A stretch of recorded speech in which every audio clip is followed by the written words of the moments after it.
It don't matter the color of the skin, either woman or man, just let the case land. It's here, it's in safe hands. This is God work, not a fake plan. Too many kids being found in these lakes, man. This is MTGV, and you with Miss V. She keep her ear to the street, like a drum to a beat. Welcome in, everybody. Welcome back. This is the place that you wanna be, but all trolls we delete. You better believe. Just so you know we don't go for those that's taking. We're gonna be going over some of the trial here. Grandmother It's again. so out of control. Just so you know we don't go for those that's taking these souls. We know, but it's getting so out of control. Thank you for tuning in to MTGV, True Crime TV. Y'all know what it is, man. Team ZIYAH, Miss V. And make sure you hit that like button. Make sure you subscribe. And make sure you leave a comment too. Yeah.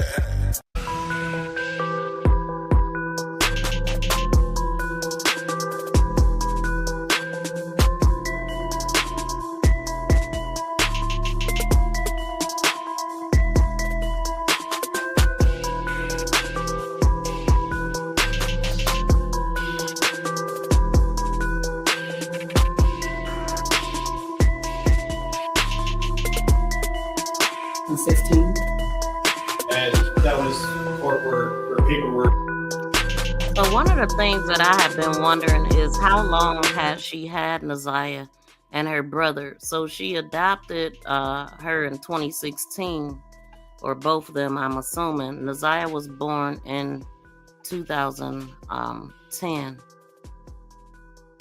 So she was 6. File and all that to legally adopt her? Yes, it took a process. Oh. The mic, you can pick it up and put it in your lap too if you like. Okay, thank you. Whenever Mr. Makepeace. Thank you. Could you state your name for the record? Anette Harris. And Ms. Harris, do you know someone or did you know someone by the name of ZIYAH Harris? Yes. And who is ZIYAH to you? My granddaughter. Are you her legal guardian? Yes, I am. When did you become her legal guardian? I adopted ZIYAH back in 2016. And that was court work or paperwork filed and all of that to legally adopt her? Yes, it took a process. Oh. Yes. And back in January of 2024, did ZIYAH live with you? Yes. I don't want to know the specific address, but what street did you live on? Bedford. And is that in the city of Detroit, Wayne County? Yes, it is. How long had ZIYAH been living with you at that address on Bedford? Oh, wow. Yeah, basically, ever since I had her. Since 2016? Well, we moved to another house. Okay, when did you move into the Bedford house? Let me see. 2019, we moved in that house and then moved in the house that I am now, which is still on Bedford. Okay.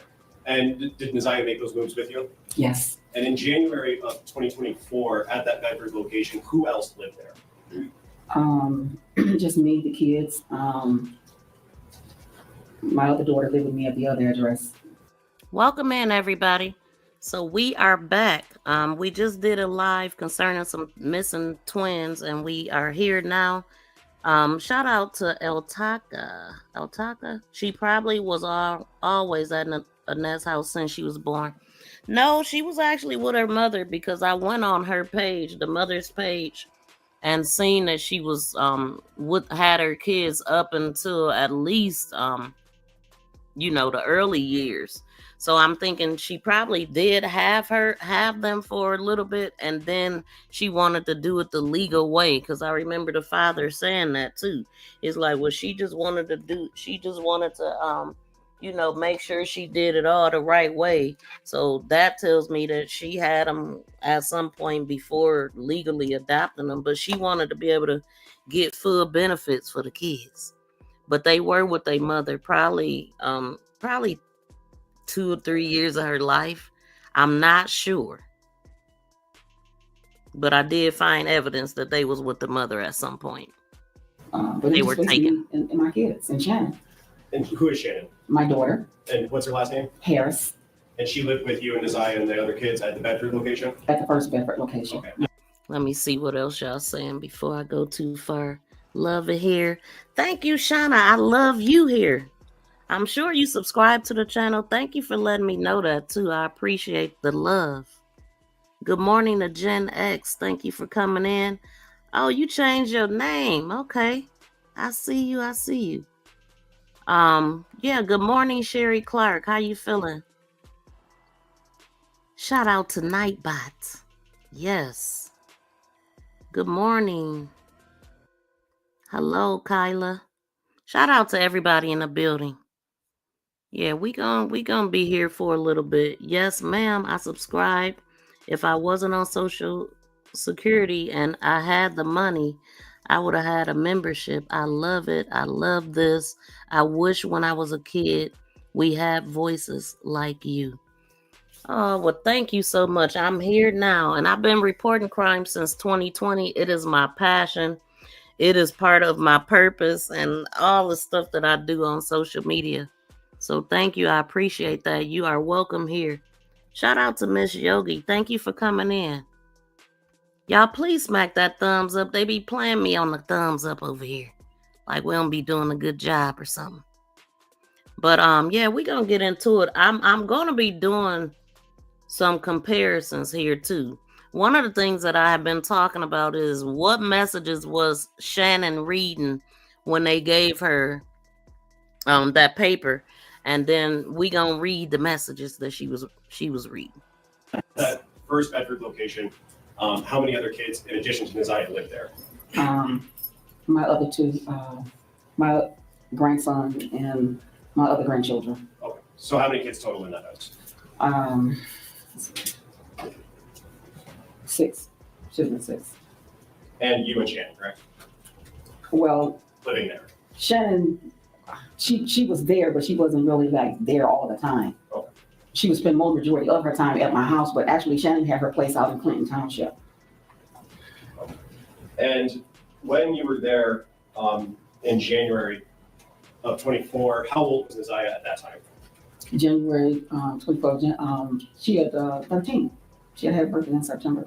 And was she going to school? Yes, she was. What school did she attend? J.E. Clark Preparatory Academy. And is that also in Detroit? Yes, it is. Just generally, can you tell us about your morning routine with the kids, specifically in ZIYAH, about getting them to school and things like that? Sure. Okay. 6 a.m. That's when I get the children up. They usually get up, get dressed, prepare themselves. We seen the morning 7:15, routine. 7:20. We're basically saying prayer and we're loading up in the car. I'm dropping them off at school at 7:30. Breakfast starts at 7:30. And they like to eat breakfast at school. I'm sure they like to do anything outside the house besides get yelled at by you, ma'am. But yeah. So notice that she said that she take them to school. She also said she took ZIYAH to school. So why was it different that day? Like, it just don't make sense to me. I'm wondering, how often did ZIYAH catch that bus? And does that include ZIYAH? You would drop her off at J.E. Clark? All together, yes. All together. Now, I want to talk about, let me ask it this way. Did you know someone by the name of Jarvis Butts? Yes. And do you see Mr. Butts in the courtroom today? I'm blind. I don't see Can nobody. you stand up and look around? Just stupid. I don't see him. Look how I don't see them. Girl, get out of here. Do you need glasses? Yeah, my daughter has my glasses. Okay, Judge. All right, let's see some of the stuff that Jarvis said about supposed to be going to the Bedford address to pick them up. Hold on, let's see. She was supposed to come in. Did you feel little mother or anybody that she had just she knew that she was supposed to come in. Little mother or anybody that she had just listen. I told my child's mother that that she had texted me that day. Yes. To meet you. Yeah, no. I told her she had texted me and I asked what number was this. She was like, I don't know. I gave her the number. She said she didn't know what number that was. So you see that y'all had correspondence the day before on the 8th? Yeah, from the same number. What does it say? Yeah. So it said, what are you doing? All right, that's you. That was me saying what I'm doing? Yeah, she said that she asked you was at work and you responded, what you doing? 3 seconds. She knew that she was supposed to be coming to me. Did you tell little mother or anybody that she had just listen? She knew that she was supposed to be coming to meet me. Or is that what he said? Hold on, let's take it back. 3 seconds. She knew that she was supposed to be coming to me. Did you? See? She knew that she was supposed to come meet me.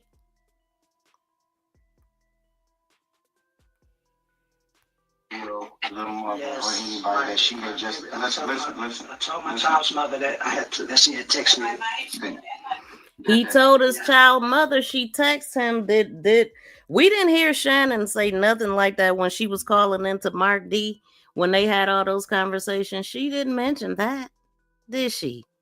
So for the people that think that Jarvis ain't mentioning her in the interrogation room, he absolutely is. He has. And as soon as he get a chance, trust me, he's talking. If he's telling on himself. He's telling on himself right now. Let's keep going. May I take a moment to be relaxed? Yes.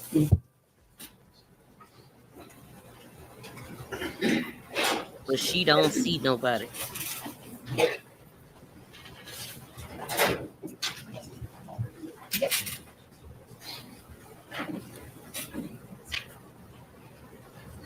Now, while she prepared to get her glasses, this is the other crazy part right here. When Jarvis talks about his court extensions. Now, remember, he had court on January 9th. And if he would have got arrested that day, we wouldn't be here. But what I didn't know at the time was that this man actually had so many extensions dating back from November. And here he is talking about it. I was supposed to get sentenced last year, the day before my birthday. So last year, the day before his birthday, which would have been November 20th, 2023, he was supposed to get sentenced. We went to court, whatever case may be. They adjourned it to January the 9th. They adjourned it to the 9th. They adjourned it to the 9th. Why does this keep coming up like this? This irritates me. To January the 9th. That's the day we got. Right. So I had a legal issue pending. And I asked to get it extended before I could take care of my legal issue in Clinton Township. That was January the 25th. So after that, then they scheduled it for February the 7th. So January 25th. So let me see. November 20th, January 25th. To go. Yes. Right. Hold on, let's go back. I was supposed to get sentenced last year, the day before my birthday. We went to court, whatever case may be. They adjourned it to. So November 20th is when he was first supposed to. January the 9th. Then January 9th he was supposed to. That's the day we got. Right. So I had a legal issue pending. And I asked to get it extended before I could take care of my legal issue in Clinton Township. That was January the 25th. So after that, then they scheduled it for February 7th to go. So January 25th, then February 7th is when he finally got arrested from something pending all the way from November. And I don't know if it was before that too, and we just didn't catch that. But why so much grace? Why so much grace? And how did this is why he knew that he was going to get out on the 9th. Because he would have had to have court that morning. And he would have had to have done all of that prior to meeting up with ZIYAH after 3 o'clock that day on the 9th. He was so confident that he was going to get out. Had they arrested him in November, hell, September. Yeah, I'm thinking, shoot, yeah, she wouldn't even been pregnant or nothing. But no, actually she would have, because I think it was September that she got. Yeah, it would have been September, because that's when she missed her menstrual. And it could have been a couple months before that, because you can have menstruals and still be, not. Yes. Right. All right, so I'm supposed to get sentenced last year. All right, let's keep going. It's just so much with this. It could have been avoided. so many times, so many ways, so many people could have intervened, but nobody did nothing. Down to the school, the counselor, the teacher, the everybody failed her. The students that she was fighting with, like everybody, mostly the people she lived with.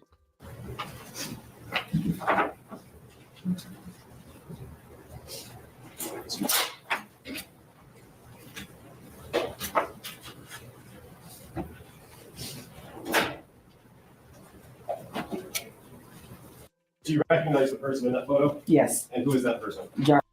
Witness again, Jeff? Yeah. I'm approaching with what's already been admitted as People's 9.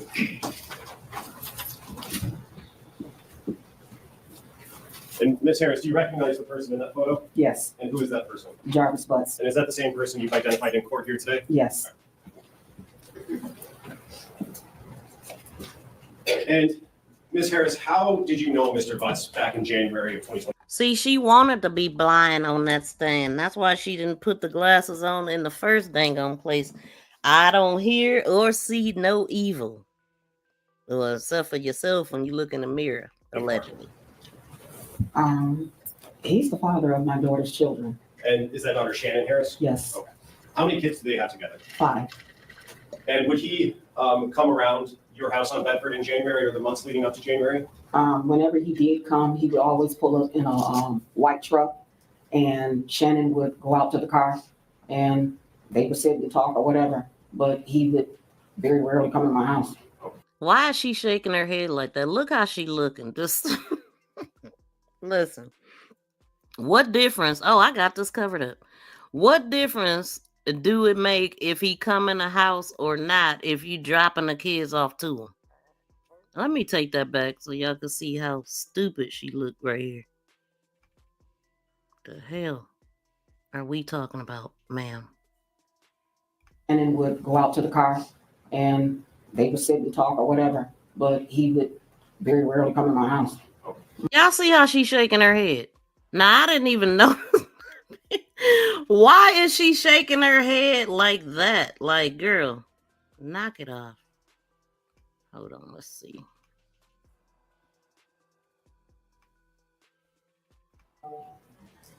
And Shannon would go out to the car, and they would sit and talk or whatever, but he would very rarely come in my house. Oh, no. And during that time when he would come around and sit in his car, was there any times that he would interact with Ms. ZIYAH that you saw? Not that I remember, no. Okay. She should be shaking her head, yes. That's what she should be doing.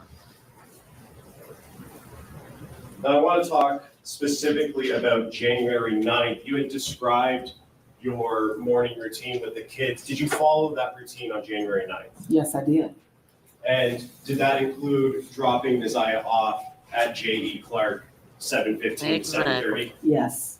And can you tell us what she was wearing on January 9th, 2024? Yeah, she was wearing a pair of light powdered blue jeans with a light powdered blue jacket that had the black little fur around the collar. It was like a 2-piece set.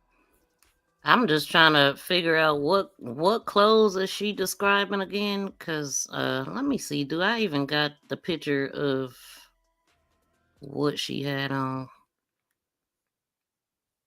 I don't think they knew. One thing that she had tight around her ship was that damn refrigerator, them chains. That's the only thing that was tight over there. Let's see.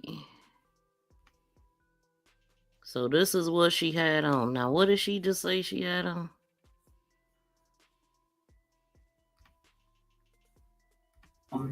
The black little fur around the collar. It was like a 2-piece set. A pair of light powdered blue jeans with a light powdered blue jacket that had the black little fur around the collar. It was like a 2-piece set. Black fur around the collar. I don't see no black fur nowhere around the collar. This supposed to be her sitting on the bus.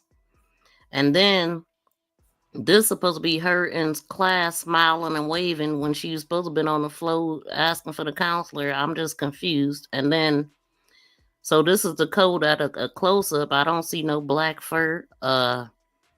This was her allegedly walking down the street. I still don't see no black fur. And I didn't think that was her at all, but I just chopped it up as it's distorted. It is a hood on her head that looked like a hat. I could see it when she walked past when I was showing the moving one. But okay, let's get back to her. What's she describing? And did she have a sweater on or a shirt on or something? She had a shirt. She wore a shirt underneath it.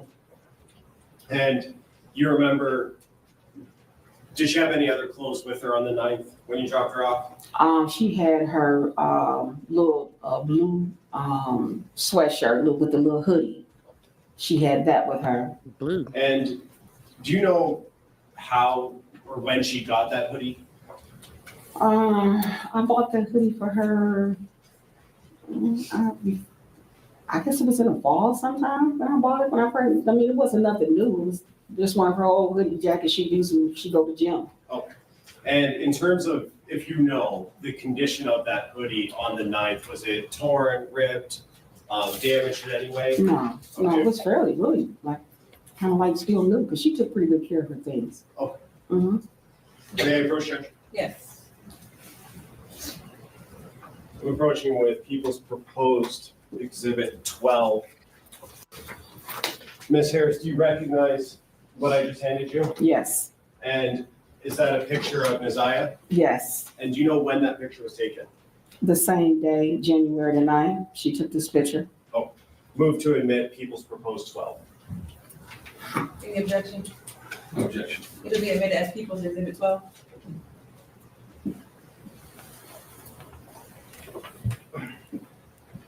And when you dropped ZIYAH off at J.E. Clark,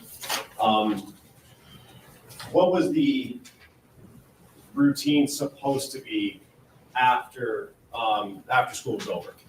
Okay, well, when school is over, the bell rings at 2:40. ZIYAH was due to come home. And normally when the bell rings, 2:40, 2:45, she's getting on the bus. Okay, so 2:40. So she's home within 20 minutes of getting on the bus. If she get on at 2:40 and home by 3:05 or whatever her and Shannon want to say. They said they could see her from the stop and all of that stuff. But I'm still questioning if she took her to school, why didn't she pick her back up? She was already out picking up all the other kids, right? She dropped her off. Why did she catch the bus home that day? Because she's the way that she's talking is she was supposed to pick her up. So why didn't ZIYAH catch the bus? And then when you listen to Shannon tell her story about the mother, when her mother came home and the kids was like, is ZIYAH home? My thought was, if she caught the bus, what alerted the mother to know that she wasn't at home? How does she know ZIYAH wasn't at home? Right? That don't make sense to me. So was she supposed to ride the bus or was you supposed to pick her up? That's the bigger question. I mean, if you picking up all the other kids, and I don't know how many other kids go to the same school that she goes to, it just don't make sense to make one catch the bus if you already out there. So that's inconsistent to me. I took her to school, yeah, and because somebody has said like that was the first day that she rode the bus. They said ZIYAH usually get picked up and dropped off from school. I don't know how true that is, but her testimony alone is confusing on that. And was that's what she normally did on other days? Mm-hmm. Is that a yes? Yes, I'm sorry. And yes. what time would she normally arrive back at home? Normally did on other days? to come home. And normally when the bell rings, 2:40, 2:45, she's getting on the bus.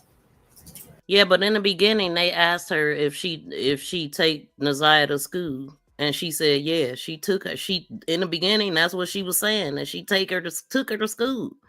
So anyway, let's go. And was that's what she normally did on other days? Mm-hmm.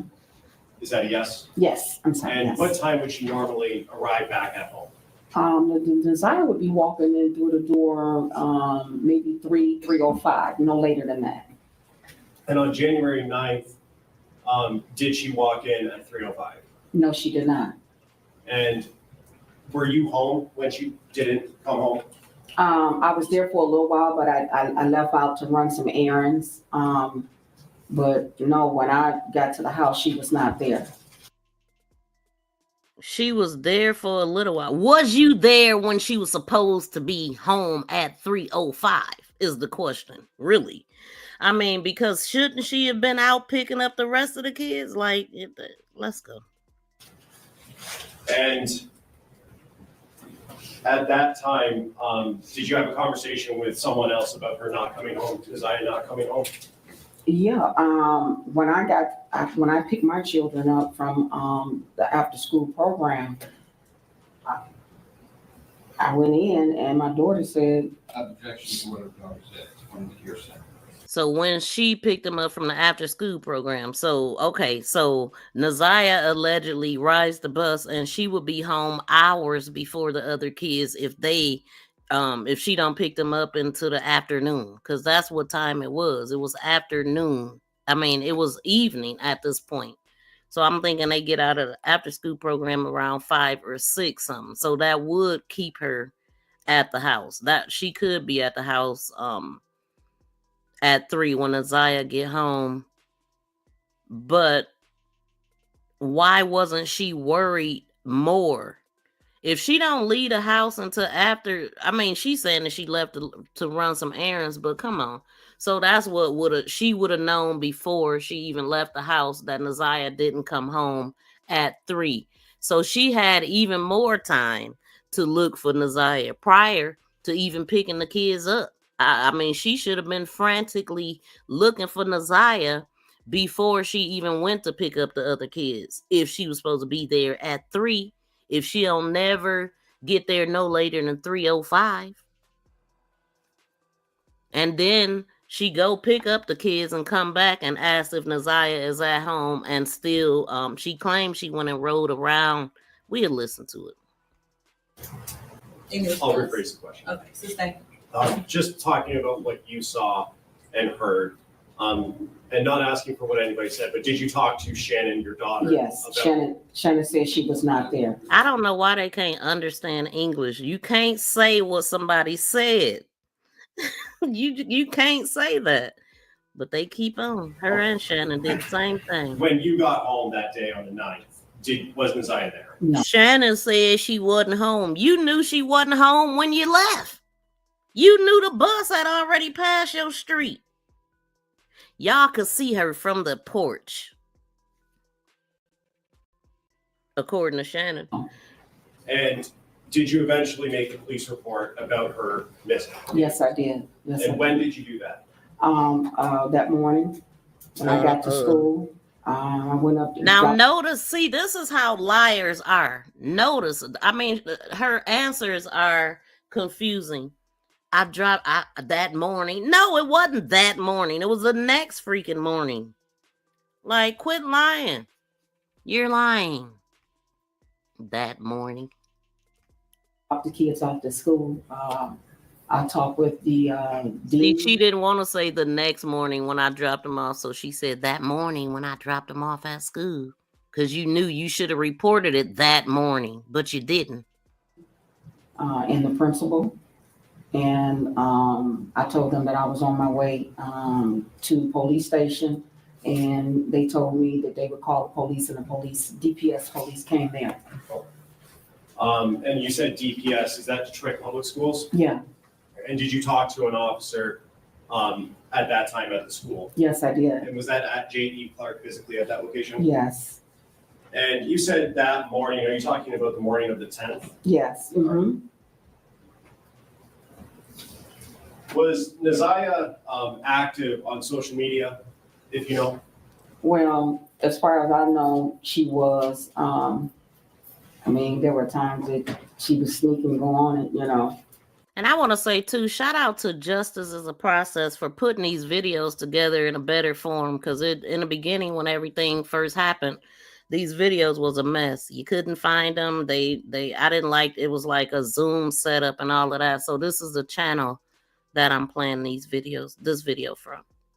Yeah, she was. Okay. And did you keep track of her social media pages like TikTok or Facebook or anything like that? I tried. A lot of times, you know, I would take her phone. I tried, a lot of times, with no emotion. For her, you know, so, you know, to keep her from being on there, you know. You ain't tried nothing. Ain't looked at nothing. Ain't doing nothing but collecting money, food, and chaining it up and cussing at kids. Like, I can't get that out of my head. The way that she talked to those kids in the morning. Look at her. Like, ain't nothing pleasant about this woman at all. And after the night, she should be ashamed of herself talking to them kids like that alone, and then knowing that it's normal behavior because Shannon put it out there. Oh, let's have a good glorious morning and all this. Like, girl, that's normal. Like, y'all should be embarrassed. Did you ever see any posts made by ZIYAH? I didn't see any posts. Most of the time, you know, if there was a post or something, or she posts, my daughter or someone would call me and tell me. Okay. Have you ever heard? See, I told y'all she always put it on her daughter. My daughter would call me and tell, we know that they were sharing cell phones. They was using the same phone. She knew her password. She knew everything that she was posting allegedly. She knew everything that was going on. They say she know everything that Jarvis do, so I'm sure she knew that. ZIYAH would have had to been pregnant before she even got to that house. Let me see. September 2023. She would have been pregnant. Shannon didn't move in her mother's house until October of 2023. She was still living in Clinton Township. So all of the goings on was happening under Shannon's watch, allegedly. After the night, ever heard any communication or seen ZIYAH? Mm-hmm. When is that a no? No. And when you dropped her off on the night at school at J.E. Clark was that? When you dropped her off on the 9th at school. So again, she took her to school that day. Why didn't she go back and pick her up? Why did she take her and not catch the bus? I'm confused. So let me just assume that she didn't take her. She takes her because she got to get up anyway to take the other kids to school. So that's the only reason why she get a ride there. And because she don't have to get out to take the other or pick them up at 3 at the same time that ZIYAH gets out, or 2:40 or whatever, she lets her catch the bus and pick them up. So she don't go out twice. Allegedly. I mean, that's what I'm guessing. But I'm confused when they asked this question the first time and she said it's normal that she picked them up and dropped them off. But now it's being separated. So I'm just a little confused because confusion is a bunch of lies. That's where the lies lie. Okay? Last time you saw her? Yes. Yes.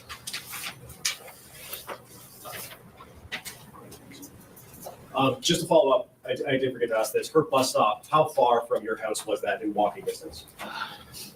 5 minutes. I don't even think it's 5 minutes. If you could see her from your porch, why would it take her 5 minutes to walk down the street?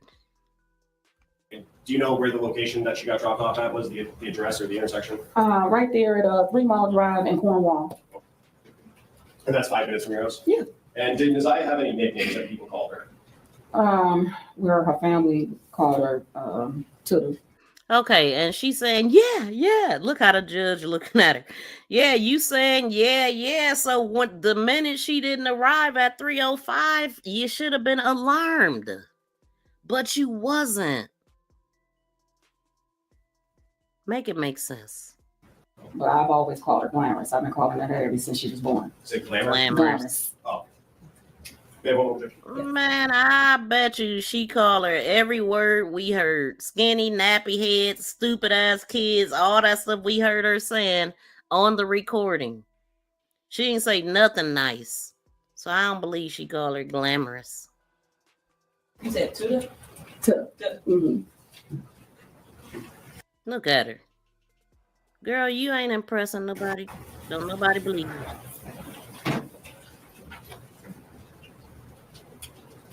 Somebody called her Patty LaBelle. Said she was too busy trying to be cute without them glasses on, coming to court looking like Patty LaBelle.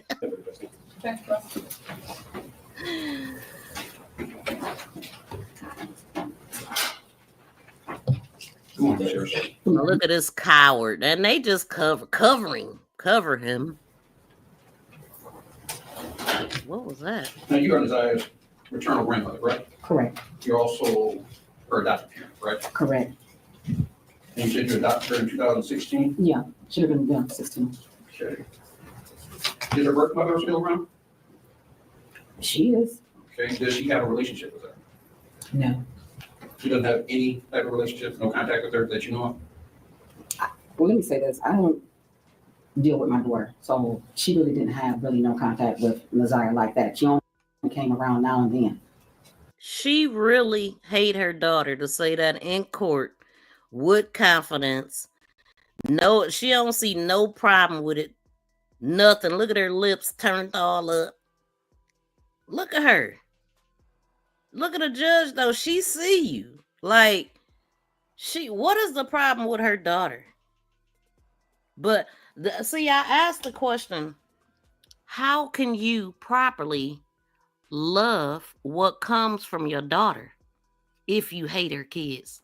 I mean, if you hate her, how can you properly love what comes from her? Because ZIYAH definitely favored her mother. And I'm sure that she seen her every time she looked at her. What the hell?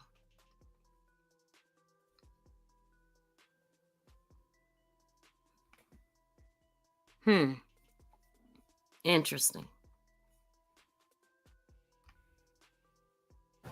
Okay.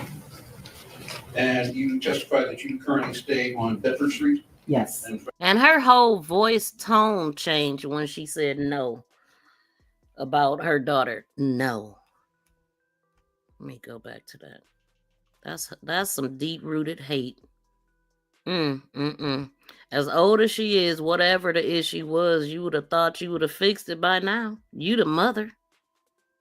Like, what? That's crazy. Now and then. Well, let me say this. She meant that, baby. She meant that. Don't even ask me nothing about that, B. Don't ask me nothing about her. I don't mess with her. Period. We want to know why.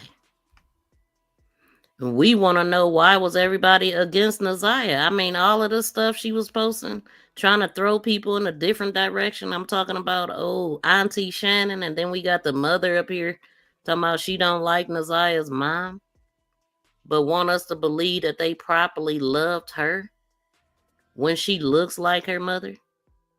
I took the picture out that I had her mother and her together, but she definitely looks like her mom. Okay, let's go. The setup. They set this baby up a little. You don't have any type of relationship, no contact with her that you know of? Well, let me say this. I don't deal with my daughter. So she really didn't have no contact with ZIYAH like that. She only came around now and then. Okay. And you testified that you currently stay on Bedford Street? Yes. In fact, I think you testified you lived on 2 houses on Bedford Street. Correct. And did ZIYAH have friends on Bedford Street that you were aware of? She had friends, but her friends didn't live on Bedford. Okay.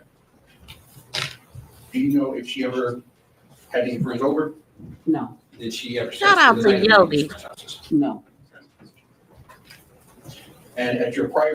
Thank you so much, Yogi, for sending a super sticker or super chat. I greatly appreciate that. Shout out to you. Shoot, let me show you some love for showing me some love. So we definitely have a goal set of 10 super stickers, super chat, however you want to do it.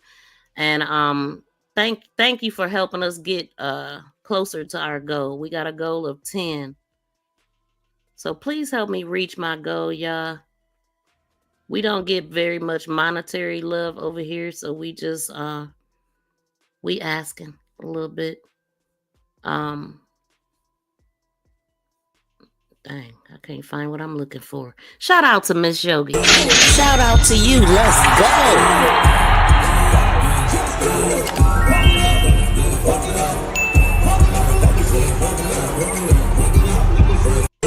Shout out to you. I appreciate that. Let's go.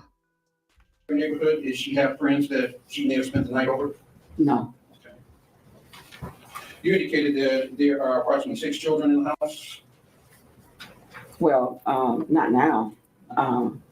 When he asked me about the address, Yes. I lived at 2 houses, which is on the same street of Bedford. Okay. Okay, so the house that we lived in before, it was my children and my daughter's children. Your daughter being Shannon. No, Marquita. Marquita. Mm-hmm. Okay. So I'm thinking. Remember, Marquita's boyfriend said that he lived there for a period of time. I wonder, was he there at that time before Shannon moved in? But he actually said that he was staying there at Annette's house when Jarvis would be there too. And Jarvis didn't like him being there. So yeah, men that do, or whatever, males that do stuff like what he did, they don't want no men around. They definitely, they don't go after women who's had a fathers around very often, a strong presence or anything like that. They want to go where the weakness lies. Or where, but in this case, that dude, he had free reign because they gave it to him.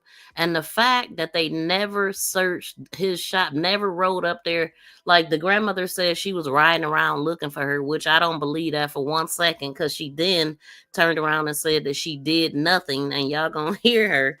I believe that's exactly what she did. Nothing.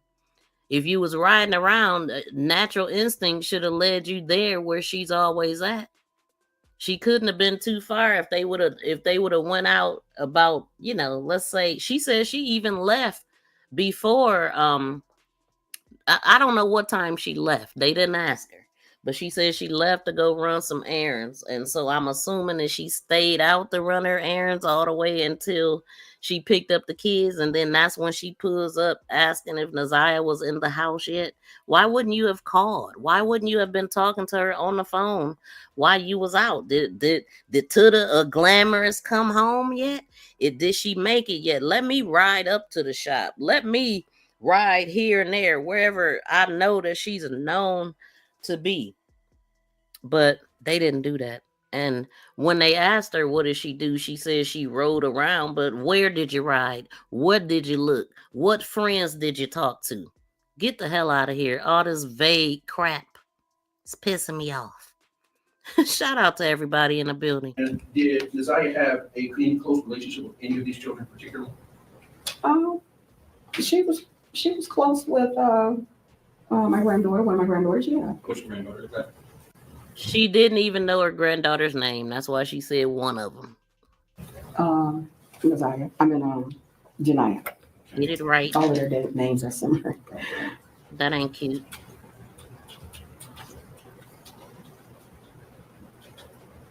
And Janiyah is Shannon's daughter? Yes. That would be Jarvis's daughter as well, correct? Correct.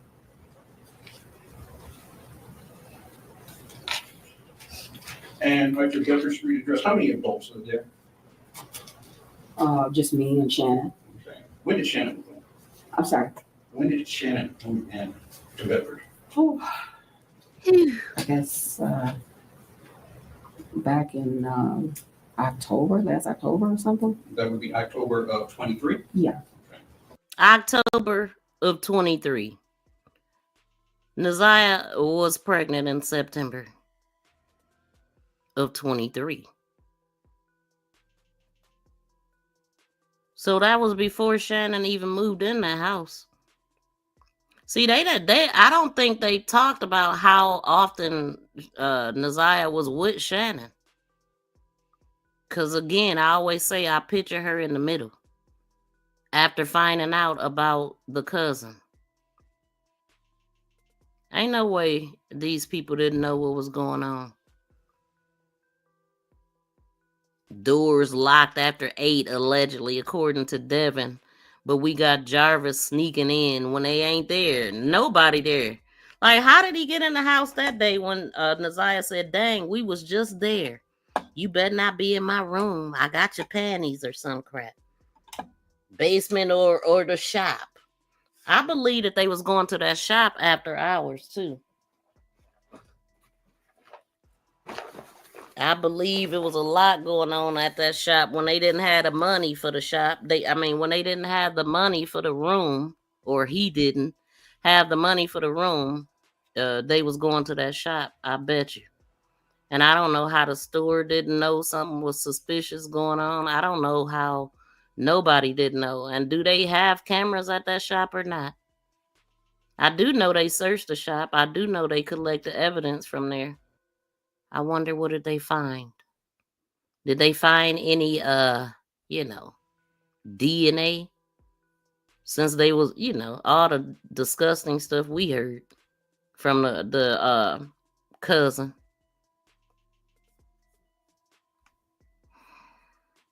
The little cousin. So on January 24th, she was there, correct? Mm-hmm. Sorry, is that a yes? Yes, yes. And you indicated that ZIYAH participated in social media? She did participate in social media. She was on social media a lot of times when she wasn't supposed to be. Okay. So did you see her post, or did you follow her post? I didn't see her really posting anything. I mean, at times when I did check, I didn't find anything. Okay. And most of the time, if she did post something, my daughter's one would, let me know, if she posted something. So you don't know who her social media friends were? The only person that I know that was one of her classmates that she would post little things with one of her little classmates. Okay. What classmate? But it's fair to say there are some things you did not know. Yeah, well, something, yeah. Mm-hmm.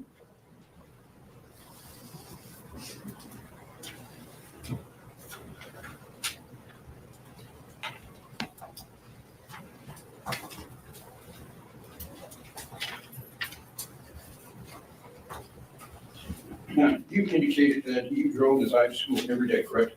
Correct. Who else went to school in ZIYAH? My other two children, Shannon's children. Okay. And what type of student was ZIYAH? She drove ZIYAH to school every day. Every day she drove her. But only some days she caught that bus home. So I'm just trying to figure out, why was it different from her mouth? I could assume, but I want to know. ZIYAH was a very good student. Very mannerable, very outgoing. She got good grades. Her attendance was good. The teachers had no problem with her. They really liked ZIYAH. ZIYAH got along with just about anybody. She was very likable. Did she have any disciplinary problems? No. Do you recall her ever getting into a fight? She did. One fight, more than one fight? There was a young lady that she had a couple of, consultations with in school. Now, when she said consultations, I didn't know if she meant confrontations or counseling. The counselors got with them to talk to them about it. I'm a little confused on what she meant by consultations there. But Jarvis actually mentioned that in his interrogation too, about, the grandmother knew she got into it with some girls. Let me go to that right quick, because they asking her this for a dang on reason, and I'm gonna suggest or assume that reason is because this alleged fight happened in November 2nd, 2023. And they found the need to report it after ZIYAH went missing. So ZIYAH went missing on the 9th. On the 10th, they went to the school and reported her missing. On the 11th, they went and filed this charges against the female that she got into it with in November. Also on the 10th, Shannon is dated paternity test on the 10th, or something with the kids with Shannon. And then the 11th, what happened on the 11th? Something happened on the 11th, but I can't think right now because I be having all the stuff in my head trying to remember. Well, I do be remembering. I don't be writing this stuff down, y'all. But let me go to, I write certain things down, dates and stuff sometimes. But when I'm talking, I'm just off the top of my head because I just remember this stuff, most of it. But the 11th, it'll come back to me. But let me find where he said, yeah, the grandmother knew about her, some girls getting jumped, her getting jumped on by some girls. Hold on.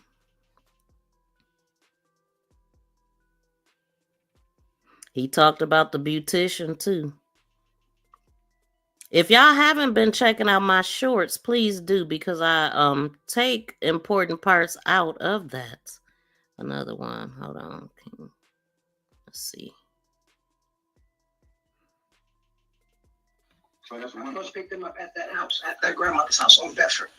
Okay. From time to time, I had Josh with them, and I did tell them the day. Let me see, because the location she didn't put at my grandma's house. Yeah, they're supposed to be at because they got out of school at whatever time. I was waiting on my daughter to get out of school. So that's when I first picked them up at that house, at their grandmother's house on Bedford. Okay. From time to time, I had Josh with them, and I did tell them the day. Let me see, because the location she didn't put at my grandma's house. Yeah, they're supposed to be yeah, so I was just playing that because he clearly in interrogation said that he was supposed to be picking him up from Bedford that day. Yeah. Let's play this one. Did she look like that last time you saw her? Not at all. What she looked like the last time you saw her? She had long braids. She had long braids. Any color in her braids? Notice how he did his hair.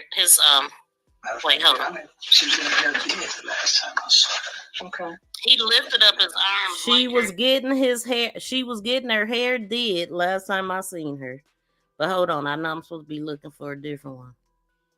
But yeah, about the hold on. You know you effed up. Hold on, let's see. So right here on the day that I'm concerned with, you see right here. Don't forget to be there before. Yeah, that was when she sent it. I was supposed to pick them up that day, but I never responded. You did. What I did. So then the next one, she responded. If you send the message, so I can delete your number.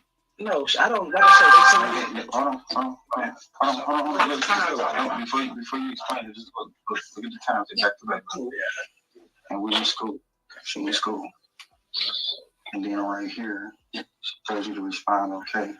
That's you. That's receive. I did receive. So, and you said, okay. Yeah. All right.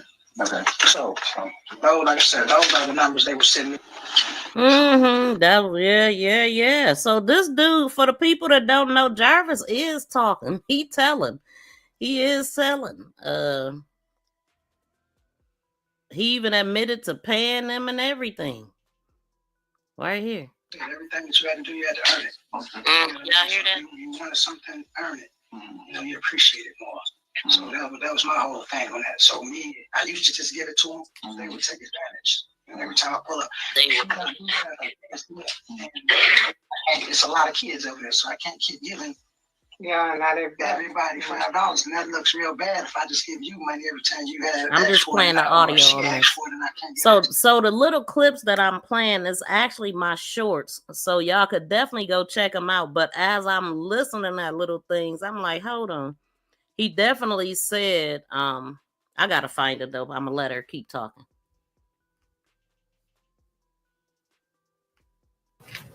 And it was like an ongoing situation. Okay. And when did this first start? I'm not quite sure when it started, but it was like off and on, you know, with this particular schoolmate that she had. And this is for her current school, right? Yes. Okay. Mm-hmm. Yeah, so they asking her when did it start, because why did you feel the need to go report it after? As a matter of fact, it was I think it was the 11th that they reported her. Yeah. It was the 11th that they reported that the fight that happened in November. And it was, so the 9th she went missing, the 10th they reported her at school as a runaway. The 10th was the same day that the paperwork from CPS or from child support or paternity for Shannon, and also on the 11th they went down there and filed charges against this girl who was locked up too, according to Mark, and they couldn't proceed with it because ZIYAH was missing. So I find that very interesting, and more interesting that they asking. So more about that may come out in trial, or proven or used for whatever reason, like to debunk something. Let me keep it going.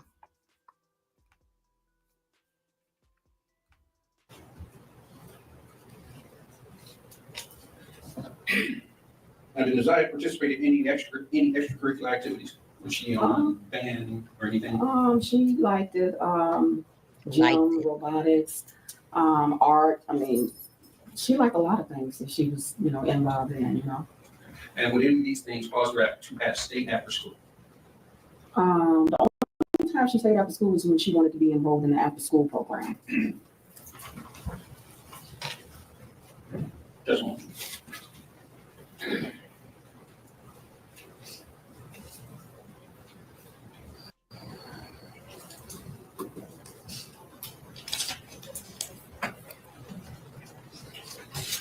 I just want to step back a moment. We asked you about her social media. You said there were some things that you weren't aware of on social media, correct? Did you ever check her direct messages? Like I said, I did, but when I did, there was nothing on there. There was nothing. No. Okay. Did you monitor any of her conversations?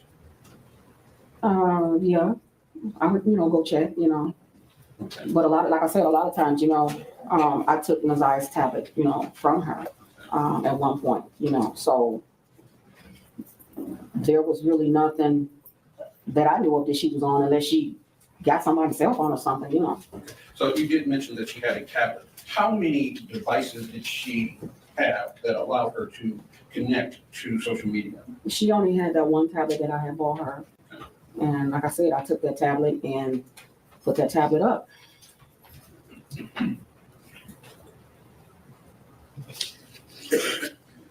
So on January 9th, you took her to school, correct? Correct. And you said it was her and two of your other children that went to school? My two other children and my daughter's children. I dropped them all off. And you said that you noticed that she did not come home at her normal time. Correct. All right. You did not call the police then, correct? No. Driving around looking for her. My daughter reached out to some of her classmates. I did. Nothing. Y'all heard her, right? Y'all heard her. Look how the judge looking at her. Y'all heard her, right? She did nothing. And she didn't. They tell on themselves every time. And then here's Jarvis telling on himself. And so right here on the day that I'm concerned with, you see right here. Don't forget to be there before. Yeah, that was when she sent it. I was supposed to pick them up that day. Mm-hmm. But I never responded. Yeah. What I did. So then the next one, she responded. And if you send a message, so I can delete your number. No, I don't. Like I said, they hold on. Before you explain it, just look at the time. Back to back. Yeah. And we in school. She in school. And then right here, she tells you to respond. Okay. That's you. That's received. I did receive. So, and you said okay. Yeah. All right. Okay. So those, like I said, those are the numbers they were sending. So. Yep, and look at her when she says she did nothing. Look at her lips, look at her hands, look at her body language, y'all. This woman said she did nothing. Okay, she said it out of her dang on mouth, and her expression shows it. So make the girls work for it, yeah, but not even teach and employ the boys. Her brother is older than her. Exactly. He had boys up there too. Trust me. That's why the judge said she don't even know if they was off limits. I don't think nobody was off limits. If you was around him, you was working for it. Like he said, you got to work for it. You got to earn it. So he sat up there and told us right there that he was supposed to pick them up when she talked about the message that was from 3:00. And he was like, yeah, what y'all heard what he said. So, yeah, he told on himself. And then he also said that Shannon knew that my kid's mother knew that she texted me from that number. I asked her who number that was or something that day. Okay, so I mean, this dude, if you just listen to him, he'll tell the whole story. And then, between that and them getting caught up in their lies. Let's see this one. Tell me, why did they file it on 1/11/2024, 2 days after ZIYAH went missing? Why did they go press charges on this girl 2 days after ZIYAH was missing already? If it happened in November, why didn't they do it in November? Tell me why they knew what they was doing. They knew, but I'm still trying to find that one. But I tell y'all go look at these shorts. Y'all see it's a lot of things that I put out points that I was making. And so it'll be a good idea to go just check them out. You could literally click on one short and just scroll through them. It's a lot of hidden details, y'all. It's like everybody knew. A couple people knew. There's a number 13 again. Wait, Jarvis, right here. 3 seconds. Did you feel little mother or anybody that she had just listen? I told my child's mother that that she had texted me that day. Yes. To meet you. Yeah, no. She had texted me and I asked what number was this. She was like, I don't know. I gave her the number. She said she didn't know what number that was. So you see that y'all had correspondence the day before on the 8th? Yeah, from the same number. What does it say? See how he said y'all had correspondence on the 8th. So Jarvis was talking to her on the 8th, the day before she went missing, the same day that she was doing that video that we could tell that she was pregnant in, dancing with her cousin. And her hair was in straight down braids, and she got her hair done by Devin, the beautician, who put her hair up in buns. Oh, they say, what are you doing? All right, that's you. That was me saying what I'm doing? Yeah, she's saying that she actually, you was at work and you responded, what you doing? 3 seconds. Yeah, so explain that, sir, why you just said y'all don't have casual conversations. And how many? Okay, I already did that one. Yeah, it's just a lot, y'all. It's so much with this case. Let's go. Nothing. And that morning, I got up, and like I said, look at the judge. She did nothing. Hell, you can't dispute facts coming straight out of their dang on mouth. You did not call the police then, correct? No. Driving around looking for her. My daughter. Notice how that wasn't even a complete sentence. Riding around looking for her. Yeah, where did you look, ma'am? Where did you go? Who did you talk to? What did they say? Reach out to some of her classmates. What classmates? Did nothing. And that morning, I got up, and like I said, I went straight to the school, and from there, I was on my way to the police station to make a report, and they called the police from there. DPS police came to the school. So the first report you made to the police was the next morning? Yes. You know approximately what time? School starts at 7:30, so I got there at 7:30. They got there about, I don't know, maybe 8. The dude, Wolf, the guy that was retiring, he clearly said about 11 or 12. I don't know which one to believe because he didn't write a damn thing down either. But I'm feeling more led to believe him, I guess. I don't know. Both of them is bad. Because when I tell you that man he didn't write nothing down. He didn't, like, the first people to get the case is the very crucial ones. They're going off of your findings, your information, and you ain't wrote a damn thing down. It's like everything worked against ZIYAH. This is him talking about the guy next door. So she was going back and forth with him next door, but they were in the basement at the grandmother's house getting her hair did.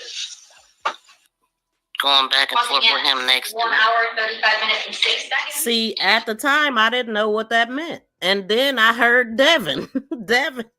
Man, listen. So, it's a lot. Their toenails were so long that they couldn't even... Oh, no, that's the wrong one. We ain't talking about toenails right now. And my question that I asked, somebody on live talking about your kid or your missing niece or your missing child or whatever, you would be here too trying to clear your name up just like Shannon is. Somebody on live talking about your kid or your missing niece or your missing child or whatever, you would be here too trying to clear your name up just like Shannon. That's Devin. Okay. So you didn't go to the precinct, you went to the beautician. School, and the school called the police. Yes, they called the police because I was getting ready to leave, and the dean said, "No, stay here." She said, "And we'll call the police." Okay. First of all, you should have just went to the police talking about I was getting ready to leave and they told me that. What was your purpose of going to the school if she ain't come home the day before? What was the purpose of going to the school? Is she still here? Did y'all drop her off? Okay, I'm not gonna say it's not important to go to the school, but it's not the first place that you should be going. It should have been the latter after you went to the real police. But the fact that they went to the school, we already know it bought them time. It bought them a lot of time because they sat on it. They sat on it and did nothing. Didn't even question the dang on teacher that taught her that day. It's ridiculous. Now, you mentioned that you are familiar with Mr. Butts, correct? I know Mr. Butts. Okay. And y'all hear how she said, "Oh, I know Mr. Butts." Yeah, we know. We definitely know. But he ain't allowed in the house, though. I think this is where it become kind of shady, like not shady, but like gray area for the police, because it's like, okay, you could tell us how long, they'll ask you how long she been gone. Has she ever ran away? Does she have friends? Does she, what I'm saying? They make you kind of wait it out for like 48 hours. ZIYAH was a smart kid. She was actually getting good grades.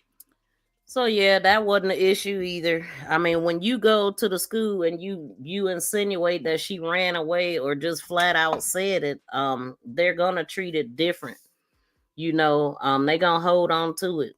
Well, at least that's what dude did. He was about to retire. That's all he gave a dang about. I was done. I was about to retire. Did you write anything down? No. All I was doing, correct. All I was doing was eating and waiting for my time to be done. They did have 5 children, correct? Correct. And did all the children stay with you and Shannon? Yeah, but yeah. Now, I don't want to get too much detail on the kids. What were the mix of boys and girls? Can you repeat that? What were the mix of the kids, boys and girls? Well, I have a boy and girl, and Shannon has her 3 boys and her 2 girls. So she had 3 boys and the 2 girls. Okay.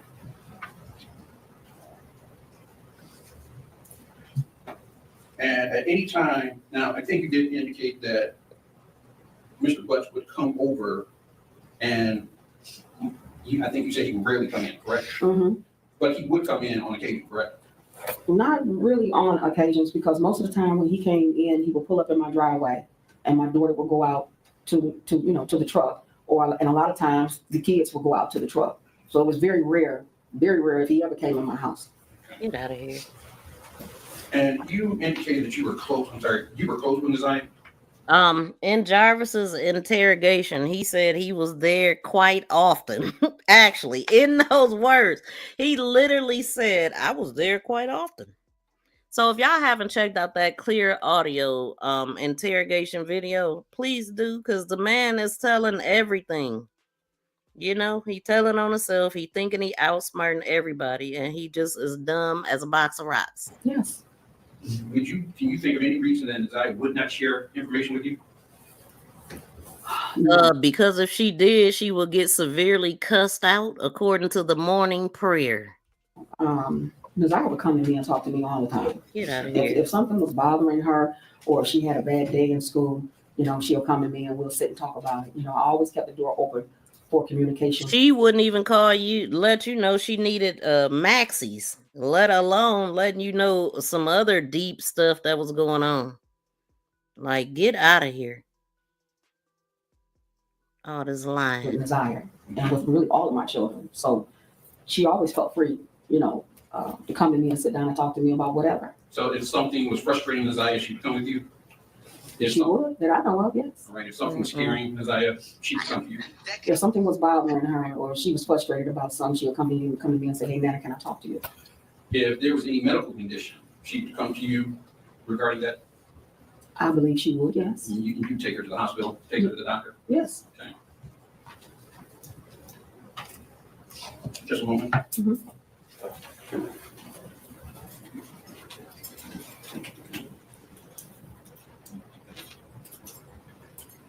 Knock it off.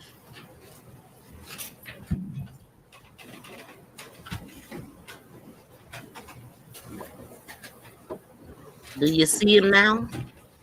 Thank you. I have no further questions. You redirect? Ms. Harris, I just have a couple more questions for you. Mm-hmm. When Mr. Riggins was asking you questions, you said that Mr. Butts would come and sit in his car, right? Outside your house? Yes. And you said that the kids would go out to the car. Yes. Which kids would go out to the car? His kids. Would Neziah ever go with his kids out to the car? If Shannon was out there, she would. And Mr. Riggins also asked you about. Notice how she's trying to make it sound like, oh, we'd never leave them around the kids alone and all this, but then later finding out that y'all dropping them off. So none of this means a damn thing. Oh, the tablet that you bought with Neziah. Do you Yes. remember those questions? Yes. And when, if you can remember, narrow that down, when did you buy that tablet for her? I bought that tablet for her one Christmas. I think it was in 22 when I bought that tablet, at the end of 22 when I bought that tablet for her. So December of 22. Yeah, I think when I bought that tablet. So she would have had that tablet for roughly just over a year then, correct? Correct. Mm-hmm. And did Neziah also have access to a cell phone? The only cell phone she had access to was one of the cell phones when my oldest daughter came to visit me. She gave to Neziah, but she could only use it by Wi-Fi.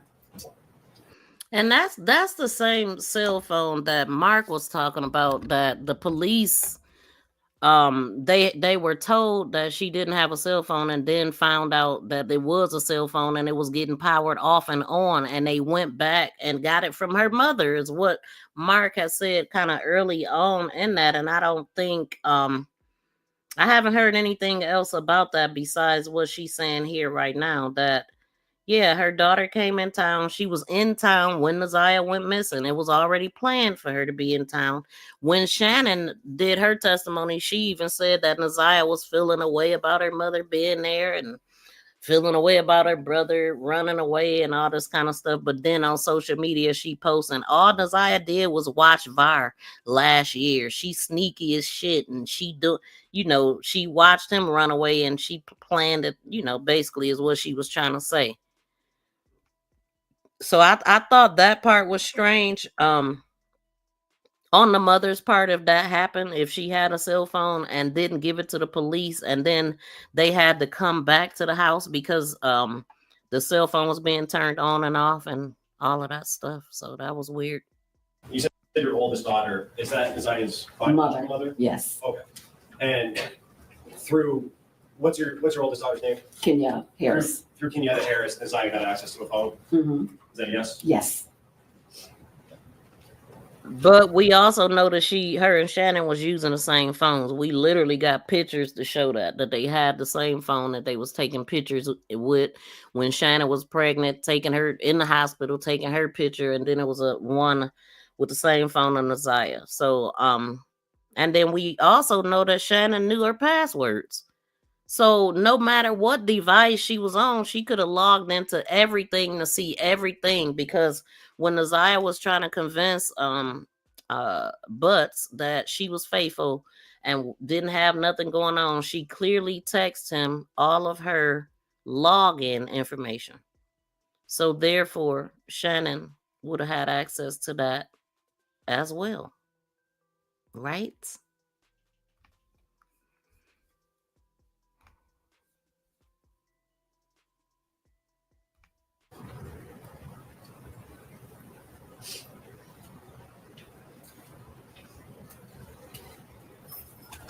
Full of it. Mr. Reagan's also asked you about ZIYAH staying after school. You said that there was an after-school program she was involved in? Yes. On January 9th and in January of 24, was she still involved in that program? No, I took her out of it because she was having problems with one of her schoolmates at that time. The same person that he asked me about before, that she didn't get along with. The same person Mr. Reagan's asked you? Absolutely. And so on the 9th, she was not supposed to stay after school? No, she was supposed to come straight home. Yeah, so with that being said, why did Shannon talk about that in her testimony? Why did she even bring up after school programs even when she was talking, when you know good and well that she wasn't in the after school program? Only time she she stay after school, when she want to and all this. Y'all know that that wasn't even an option, and she wasn't in the program, so y'all should have been looking for her. Period. Way before.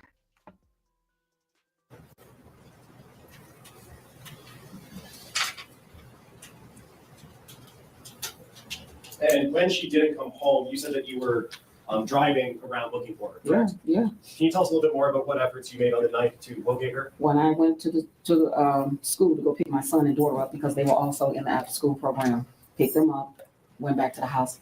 I thought she was there. And when I got to the house and I found out that she wasn't there, I got back in the car and I went back up to the school. Why would you think she was there when you knew she wasn't there before you even left the house? So when they asked her, was she at home, and she said she had left for a few minutes to run some errands or something like that. So she knew and should have been looking for her, like I said, prior to even picking up those kids.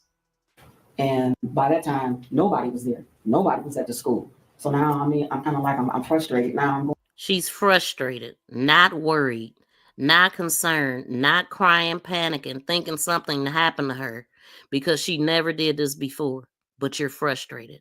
Because whenever she wants to stay after school or do something, she would always call me. Hey, Nana, can I stay after school? Okay, and the fact that you knew that there was no reason for her to stay after school, then you should have been alerted and alarmed. And an Amber Alert, Amber Alert, they do have to have a description of the car and know that who they left with, or license, or see them snatched or something. But they could have had some type of missing alert for her. But no, nobody knew nothing. And then I'm just floored. The video that I'm about to play next, because I got to break this up a little bit. Go back to the beginning, and what was happening, finding out that they literally, Mark D, some of the people that was working with Mark D, I don't know if they was on the team at the time, but they literally said that one of them said they thought she was found because people were saying that.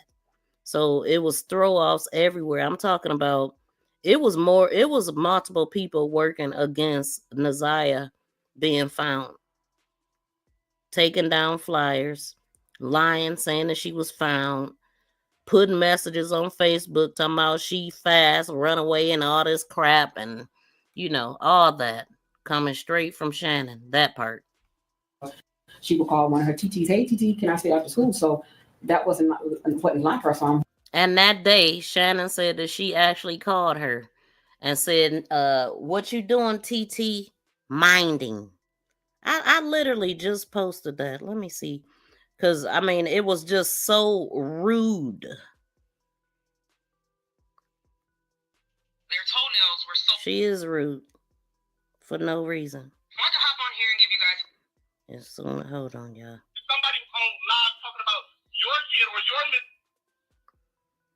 I literally just saved that one. Where is it? First of all, it's been days. We drove up and down this whole motherfucking That's city, Devin. all of Warren, this whole block, everywhere, knocking on doors. We can't look so motherfucking hard because we're not the police. Bitch, you can't kick doors in. Whatever, how hard are we supposed to look? It's been days we walked in the code, knocking on doors, banging on doors, asking people, where is she? First of all, it's been days. That's the beautician elected. To her, that's what you're supposed to do. So, All the family saying, well, we are talking about a whole lot of stuff that's irrelevant to the point of her being missing and all of that, right? But these are all ingredients, right, into the stew that caused her to be missing. Right. Because it wasn't all hunky-dory. It was definitely wasn't nothing. I think this is where it become kind of shade, like not shade. Also, they was mad because they was like, you know, Shannon had put out this note on Facebook talking about she just wants some D, and it's just ridiculous. And so, yeah, they was hot about that. Also, they was. So one thing I can say, like, I don't. She had your phone when she was in school? Right here. No, she didn't have my phone. Oh, what did you just say? I said she texted me. She texted me from a computer because they have computers in school. She texted me. She said, hey, Pt, what you doing? I said, minding. She said, what's Nana doing? I said, Nana minding. I said, do some work. She said, we on break. And I said, okay. And that was the last time I heard from my niece. So she seen her before school, and she also was the last one to talk to her, according to what she just said there. Okay, so what time was that? I would love to know, Shannon. So we got a call. You know, we got Shannon admitting that ZIYAH called her that day. So ZIYAH was very busy at school that day. She was texting Jarvis. She was calling Shannon just to see what they was doing. That she was also calling out for a counselor. Like that some of this stuff is not making sense to me. How was she doing all of these different things, different emotions? I'm just confused. Maybe that's what, I don't know. Did it even happen with the counselor thing? I mean, I'm just really confused at all of this. How could she be both happy, sad, mad, confused, and all of this all at the same time? Now she's planning on meeting Jarvis after school, but she's calling Shannon to see what she's doing. Now, when I first heard this, I was like, well, she just calling her to check her temperature to see, you know, what they doing. You know, that was in the very beginning before I'm finding out all of this stuff. Like, she just trying to find out where they at, what they doing, what they feeling, thinking. But nowhere did her grandmother mention in her testimony that ZIYAH called Shannon from school. Nowhere in Shannon's testimony did she say that ZIYAH called her from school. But on Mark D, 7 Mile Radio, she said this. We're going to play it again. She had your phone when she was in school? No, she didn't have my phone. Oh, what did you just say? I said she texted me. It was she texted me from a computer because they have computers in school. She texted me. She said, hey, Pt, what you doing? I said, minding. She said, what's Nana doing? I said, Nana minding. I said, do some work. She said, we on break. And I said, okay. And that was the last time I heard from my niece. So that's really crazy. She called you to talk to, like, that. You would think that would have been one of the things that she mentioned in court, that she called me. That would have been, you would have thought that would have been one of those things that she was feeling guilty about because you wasn't nice to her. Your last conversation talking to her, you wasn't nice. She was calling a check on TT and Nana, and you treated her like crap. I ain't buying the Spitfire. She said pregnant is possible. I believe people lying. I do. Because it don't make sense. If she was on the floor asking for a counselor, why didn't y'all get her one? How did the teacher mark her present the next day? So that's what's making them look shady to me. And not to mention, Jernell and Kiwana, when they were saying that they were taking their word for it, everybody was on Annette's side, including the police, including the school. When they was trying to tell them stuff, they was like, well, Annette said this and Annette did that or whatever. They was making her word gospel, like these people was in cahoots or something. Like, I just, too much is happening. Too much is happening at this day.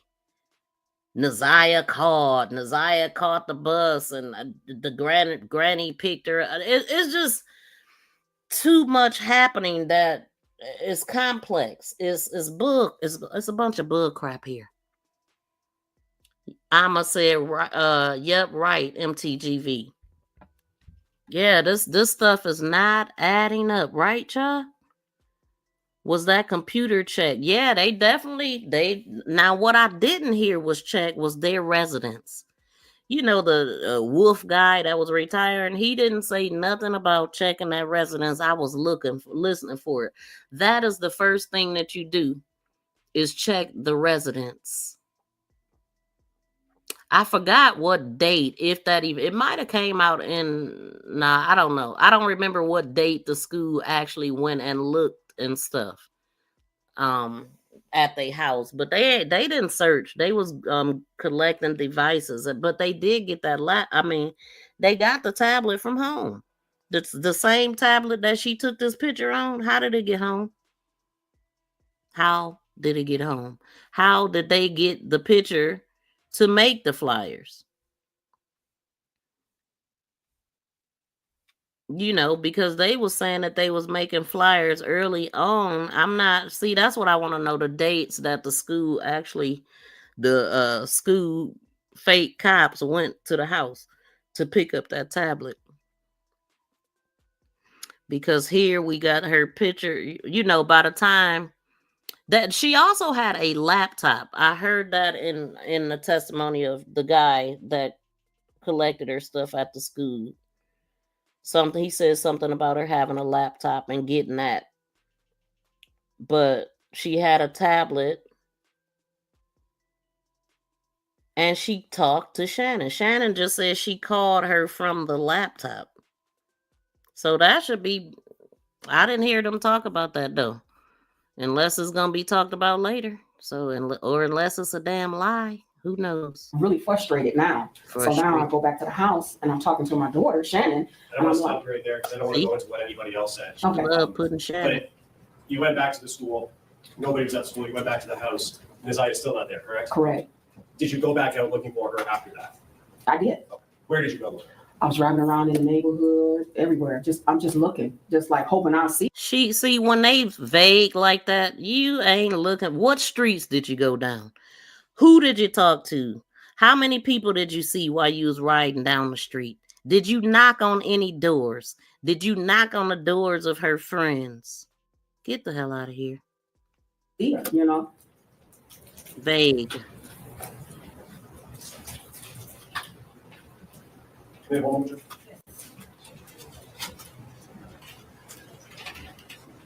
And not one tear, baby. Not one.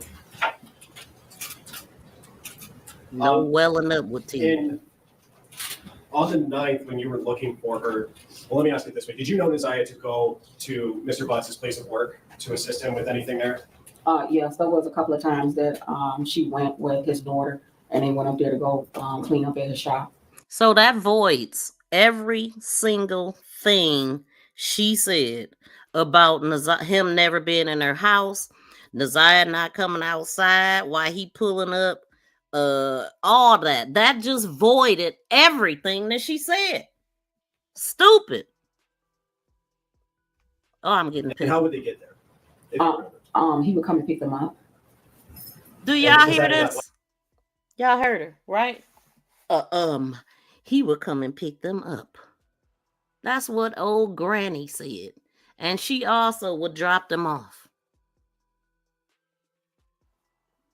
Now, do that make sense to y'all? That voided everything. Why are you trying to make it a point that he don't never come in the house? Oh, no, he don't come in my house. Oh, yeah, he outside. Because y'all know he wasn't supposed to be in the house. Y'all know that he registered. You just voided everything you said.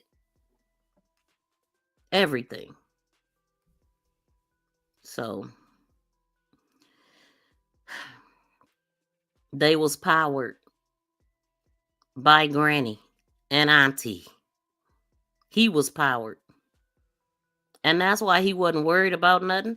That's why he was able to sit up at the shop and have her right in front of a damn camera. You know what I'm saying? Sitting at that shop for hours waiting to be unalived. And they never rolled past that shop. If you was right, it would have been a natural instinct, really. If you riding around, you gonna go to where you know she's gone before. And especially if you know this dude's reputation, which we know that they did. So yeah, thank you, ma'am, for your testimony. Because everything she said, none of that meant nothing except for this part. And that's some bull. That's some you already know that you're not supposed to have no children around this guy, let alone CPS kids. White truck that you talked about? Yes. Mm-hmm. And did you yourself know where Mr. Butts worked at? Yes. Mm-hmm. Okay.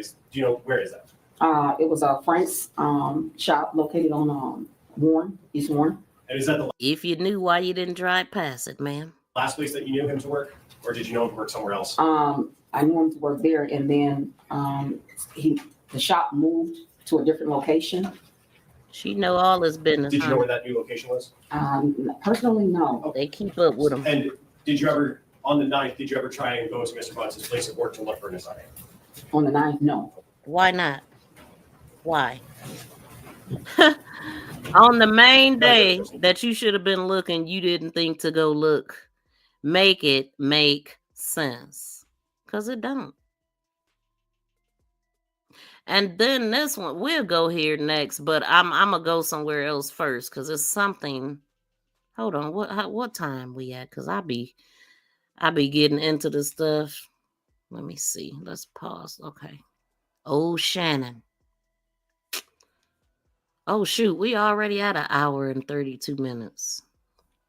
Boy, does time fly. Okay, I'm going to go to this right quick.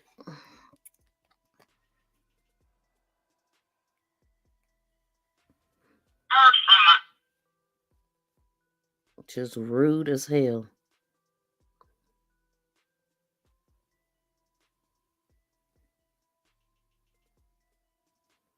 Dang, how did I get all of these in front of what I was just looking at? Oh, here we go. They're saying foul play is a thing here and is a concern. Again, I ask, why don't we have an Amber Alert? Family do be killing family, I ain't gonna lie. And they try to cover that shit up. Trigger warnings. That's why you gotta go that deep into it, because now it's like no one has an answer. So, family will make up shit. I got a lot of questions. I kind of want to talk about Angela Hutchins Malloy. She brought up the Ebony Alert. And the Ebony Alert, unlike the Amber Alert, which can only be used for children younger than the age 18. Am I saying that right? That alert can only be used for children younger than the age 18. The Ebony Alert is broader and can be used to help locate young people between the ages of 12 and 25, including those that are considered runaways and those that are subject to human trafficking. So she fit the bill for both alerts. Right? Trigger warning. No, she really don't, because they reported her as a runaway. And they don't even take it serious. Why we don't have one out? And that's my question for the Detroit Police Department. Why is there not an Amber Alert? Now, I do want to say that this was early on. This is from a year ago that we listening to be exact. It's from February 21st, 2024. And this was this was early on. Shoot, dude that just got arrested, and they found out that people were being questioned at this time during the stream. Why we don't have nothing for all over the country? Because at this point, we don't know if she in Michigan or not. It's been a month. They've had an ample amount of time to move, however. She could be out, yeah. No telling. Ain't no telling. I'm like, why it should not be this difficult? Why is it this difficult? Why is it this difficult? Someone seen her that morning. Somebody seen her that morning. What happened that morning? Mm-hmm. What happened the night before? What was going on? Yeah. Okay. And so now the night before, we noticed she was getting her hair done. She was dancing in that Gap outfit with her cousin with the straight braids down.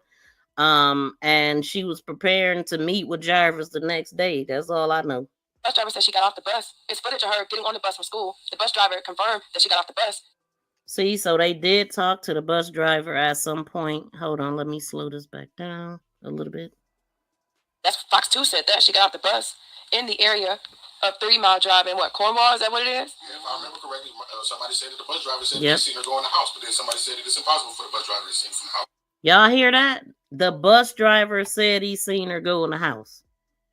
But then somebody else said it would be impossible for him to see that. Not if he seen her walking to the porch.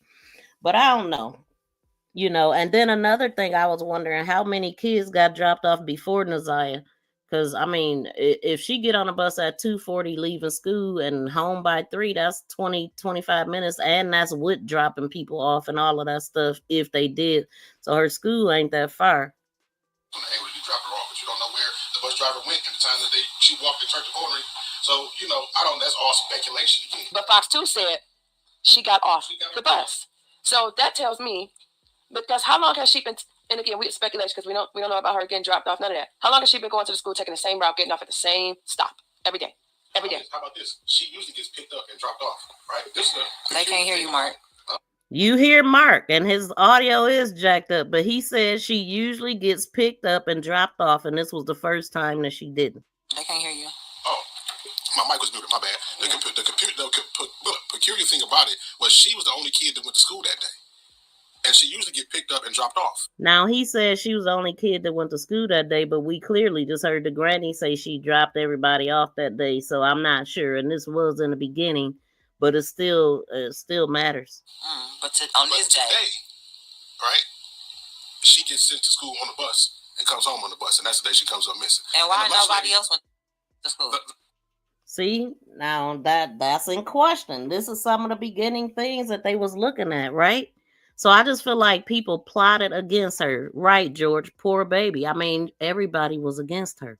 It seemed like people was plotting, like, hold on. Because it ain't no dang on way they didn't know she was with child. There's no way. You could tell. We could tell. And so it's like everybody was plotting to get rid of her, allegedly. And he was a fool he put her in front of everybody in the world that he could have. I'm talking about she seen everybody that day. How was there going to be an Amber Alert if they never reported her missing to the DPD? Yeah, they I don't think they knew that at this time. They must have wasn't aware of that. How, you know, who they reported her to and all that. I'm not sure. But you're right. I mean, it wasn't going to be an Amber Alert if they reported her missing from the school and as a runaway. You know, ZIYAH was reported missing to the school district. Yep. Good question, Amma said. That's why Jarvis changed his answer and how her hair looked. Yeah, he did say that, but that still proved that he saw her that day, the day before. He initially was trying to say that he didn't see her since the end of December, beginning of January. He was trying to say that, play it like that, and then just turned around and had to admit or you know, got caught up in his lies for real. The lunch lady that day said that she was not acting herself. She asked her what was wrong, and she said nothing in a real somber, unlike herself type of a tone and voice. Yep, the lunch lady. We got her testimony too. If y'all haven't checked out my videos, I got the lunch lady, the teacher, clear audio of his interrogation. I got a playlist of 40 plus, probably 50 live streams and 75 shorts. Like, trust me. So you can go to my playlist tab to find all of that. You can also go to the home tab. And she didn't like probe her anymore, you know what I mean, to make herself seem suspicious. And she just, walked away and said, all right, but she knew that something had been wrong. Something was going on. Something happened at home that day from her whole demeanor that day in school. So Asia Hawkins said it cannot be activated. The Amber Alert cannot be activated for a runaway child. So that makes me feel like, why did y'all report it as a runaway? This is what I'm saying for the family. I have questions. Why did y'all report it as a runaway? Why did y'all say she ran away? Okay, devil's advocate. No, but devil's advocate. Maybe in the beginning they didn't know. Maybe in the beginning, that's what I'm saying. Maybe there's a history of running away. Is there a history of running away? See, they still trying to figure things out. And so we know that it wasn't a history of running away. She had never done this before. She was painted as this kid. But when her grandmother was just on the stand, what did we hear her say? Oh, she's a good kid. She get good grades. And yeah. Through all that, through everything we know that she went through, she was still good in school. She was still a good girl, allegedly, in a bad environment with bad people. Maybe that they was like, she did this before, she'll be back. So that was the conflict, the conversation. But Shannon, the other night, they were saying that, Shannon said that she never did that. She never ran away. And then it was like, oh, well, it was one time, like she kept backpedaling. That was one of the things they was kept backpedaling. She did. She did. Now, she did. I heard her say that she had never done it before, and I'm not sure. I didn't hear her backpedal. Besides when the commissioner, when she acted like she didn't know what she had told them. So she told the commissioner that she has run away. The grandmother, I ain't gonna even lie, she has done this before. So that's where the backpedaling comes in at. Yeah, because then somebody make a statement and say, okay, I'm going to be honest and say she has done this before. Yeah, I ain't going to lie. So I say give the benefit of the doubt, because that's why the police wait to even when a child, doesn't come home. They wait, they could just be at a friend house or then, they're not really quick to jump to say, oh, we got to put out an alert this. They at least try to give it 24 or 48 hours. And to us as parents, we know our kids. That's what makes it suck. We know our kid. Our kid should be home, but from a police standpoint, they we don't know the situation for real, so let's just see if the kid's gonna come back. Yeah. So just saying the family may have been like she ran away. Police may have looked at it that way. She ran away, but to that point, it still does not make sense because there is still a gap between it being 110 when it was given to DPS and when DPS handed it over to DPD. One of the aunties told me they asked one of her daughters, one of the next daughters, after she came up missing, well, what do you think she had? Oh, she just out probably just getting some dick. So they didn't really have no concern in the beginning. Who's Shannon? Shannon supposed to say that. Wait, what happened? That she was just out looking for some dick. Getting some dick. Yeah, that was the first couple of days that it happened, and one of the aunties asked her, asked Shannon where she was at. So this auntie that I'm hearing this from is going to go on Fox 2 pretty soon and air all of this out as well. So damn it. It's just so he talking about Jernell probably at that point. Jernell is the auntie. Kiwana is a cousin. I do believe in Roxy is a cousin on the opposite side or something. Just keep unfolding. I just can't. Now keep in mind, in the beginning, it was Jernell because Jernell and Mark went to school together. So she was the one that was giving him the information in the beginning. But Jernell didn't want to be on. She didn't want the spotlight. She did not want to be because she's a nurse and her career or whatever she got going on. She just didn't want to put herself out there. Even when the first interview they had, her and Kiwana was together and their voices were covered up and they only showed their backs. So they didn't want the spotlight at the time. Okay, so this is where he's getting this stuff from. I'm stuck. What? It just keeps getting worse and worse. A 13-year-old looking for penis? Mark? Trigger words. I know you ain't say that. Why would she be looking for penis? Trigger words. Never introduced it to her. Exactly. So it started. You can't miss something you ain't never had. In the home. So someone's in that home touching her. I'll be damned. Stop playing with the situation. And you said, as an auntie, y'all got Lala fired up. Fuck that. That's lame as fuck. That's lame as hell. As an auntie, that's what you're thinking about. Still, at the end of the day, she's not there. Put her ass on the mic. She's not fucking there. That shit pisses me off. My son ran away, and at the end of the day, bro, they got me fucked up. So wait a minute. Wait a minute. So why is she talking? I'm gonna put these messages up because this is pretty much we already seen them, but we gonna keep showing them because no auntie will be on here at the same. And y'all see the date is the top date says January 11th at 5:14. So that was the very first time that she posted a missing information. Period. This is when Roxy found out, and this is who she's talking to. On the 11th, 2 days after she went missing, but the same day that they reported that fight from November. Follow me on that. Like, make that make sense. So it's like, oh, wait a minute. We can't post nothing about ZIYAH being missing until we get this girl locked up and get all this stuff in line, and then we'll post it. But never mentioned nothing about her getting into it with no girl or nothing, but just did that paperwork. And on the 10th, going to court for paternity. And on the 9th, doing nothing, according to Annette and everything else that we know about this case. Okay, so, and just so we clear, you said that family member is going to go to Fox 2. And the family member that was told that. Yeah. So I'm just saying, like, I'm sorry. Okay. But if you got different family members saying the same damn thing, y'all don't think it's no truth to that? It's no truth. Everybody ain't saying the same. Messenger that it's coming from. But the neighbors as well, a lot. Usually your neighbors know a lot about you, and the neighbors on that block or in the neighborhood for that matter, they said that family, they ain't seen them doing nothing about this girl being missing. Okay, and that's the fact. The father said that. The boyfriend, Marquita boyfriend, said that they wasn't looking for ZIYAH, and Marquita boyfriend said they were supposed to bring them flyers and never did. And then out the blue, she just posted ZIYAH been spotted at liquor stores and gas stations. I got that screenshot. It ain't in here, but I got it. It's that for me. They said they ain't seen them doing anything about her being missing. The godmama said take them flyers down. Y'all hear that? Now I don't know who the godmother is, but let's listen. They don't care. They don't care. This morning, I went to the gas station before work, Bedford and Mac, and I went in there. She said she went to the gas station before work to a gas station and we gonna listen. I went in there and I looked around the whole gas station. The lady said, "You looking for an ATM?" I said, "No, I was looking to see if it was a flyer and ZIYAH in here." And then I asked for some tape and I put it in there. It was a man in there this morning. He said it was one in here some time ago. I said, "Yeah, I heard that story." They have been taking them down. So I'm saying, because they don't care. And this is on Bedford. Hold on. Either they don't care or they know what the fuck going on. They know where she is.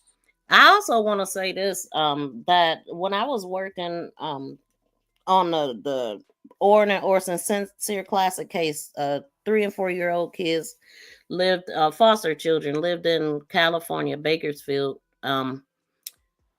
There was people was taking down their flyers too. Like everything that I'm hearing, all the fighting, all the flyers being taken down and all that, people do that.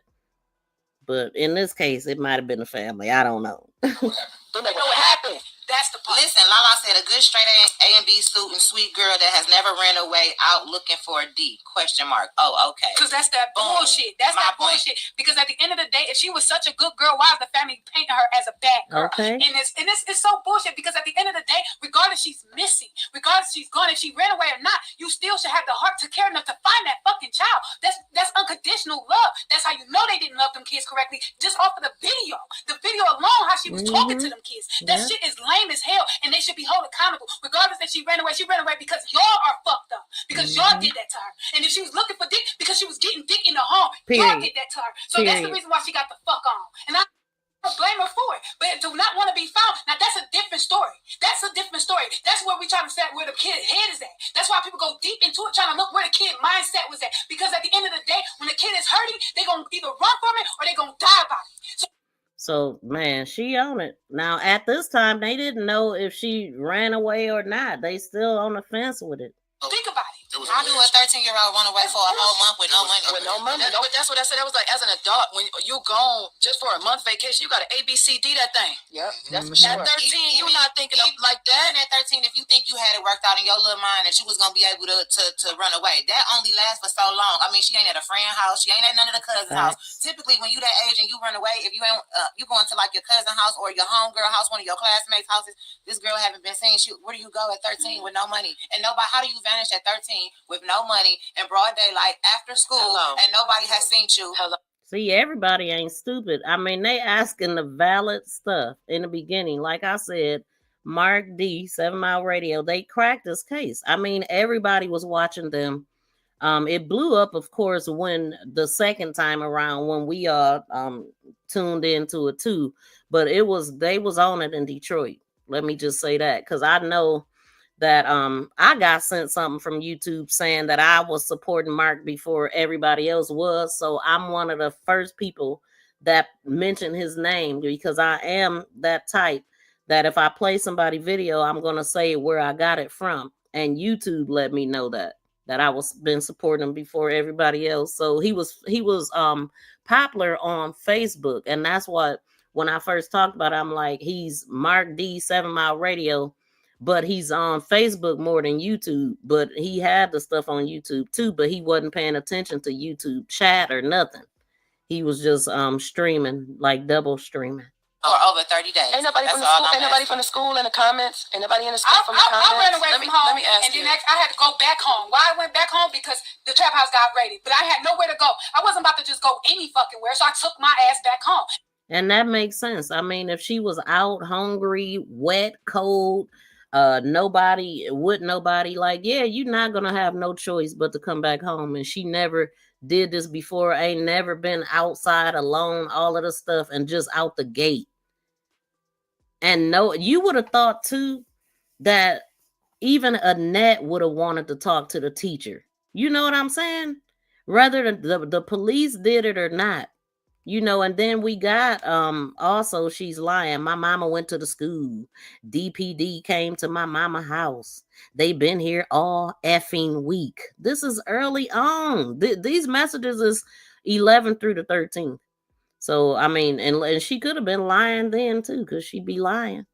But, you know, because she clearly lied and told Jernell that she reported Jarvis to CPS and that they called for his information and all of that. So she been covering for this dude for a very long time. She ain't got no money. That don't explain, man, bro. That's some bullshit. Let me ask you this. So y'all was canvassing the area. Y'all was near the house when y'all was out in the neighborhood. Near who house? Near the grandmother's house on Cornwall and 3 Mile.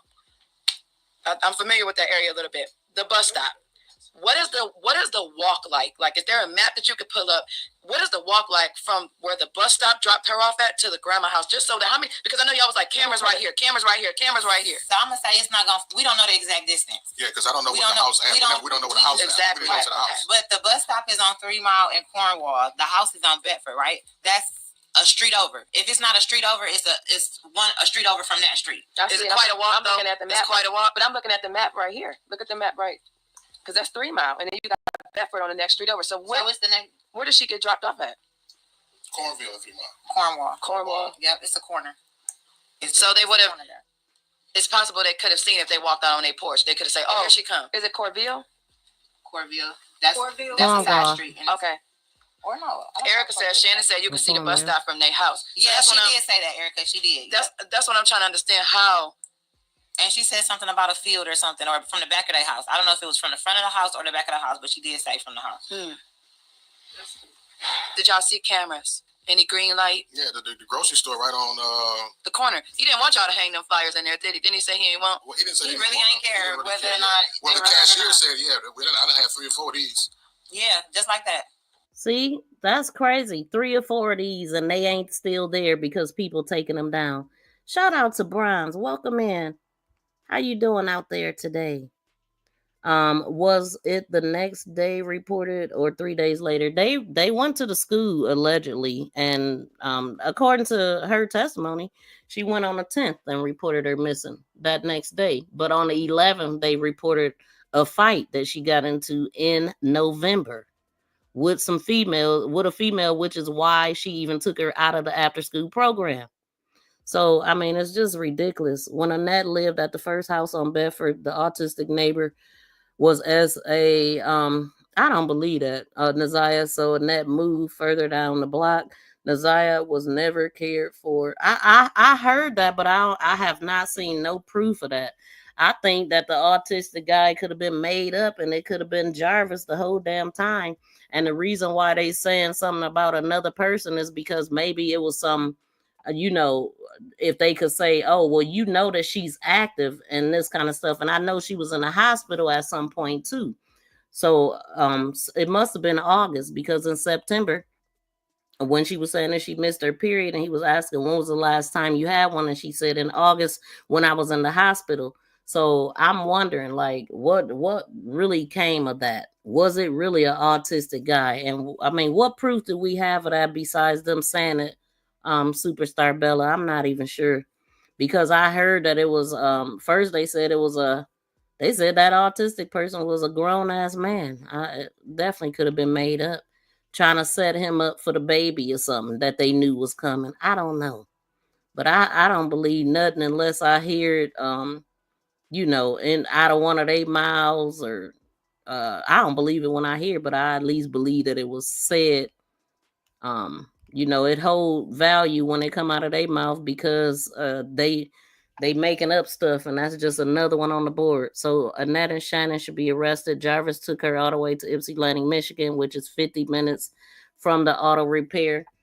And they claim it was about 30-40 minutes away. And you know what? In his sister's testimony, she actually said that it was already dark before she left the shop that day. So her Jarvis' sister was there from 3:45 to 5:16. She said it was already dark. And she's right, because it do get darker about 5:30 in the winter time. And around this time, it get dark about 7:30 type of thing. So we know that King said they left at 7:30 to go to Ypsilanti. And the fact that they took her across states, and they are getting charged. I mean, he getting charged for kidnapping too. He had her everywhere. But I just felt like that Ypsilanti trip meant something. He wanted to take her far for a reason. And that's why I said I believe that he got rid of her along that stretch, but I could be wrong. How was there going to be an Amber Alert if, okay, I read that one.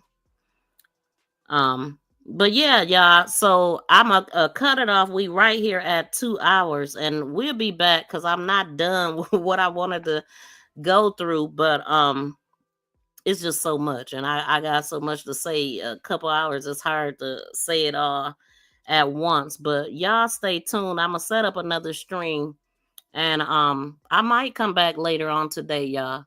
So yeah, we getting it in. What's today? Sunday, right? Today's Sunday. Yeah, I think we'll be back a little bit later this afternoon. So stay tuned. Another live stream is going to pop up after this. It's going to be about Jelani Day, and we will be covering that before the end of the month.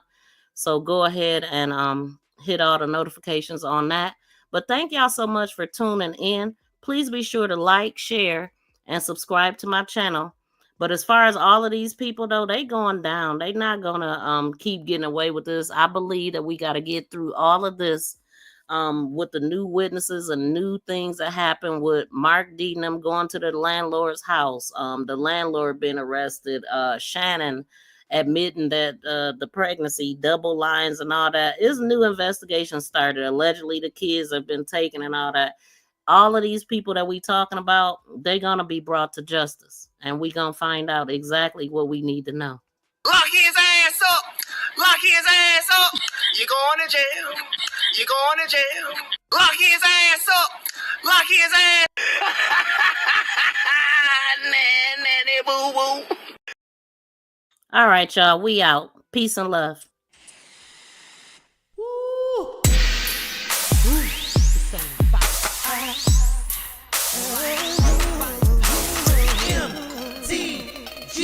Shout out to 755 Media. Came through. This That's her on the mic, y'all. Shout out to my big cuz. Y'all check her out.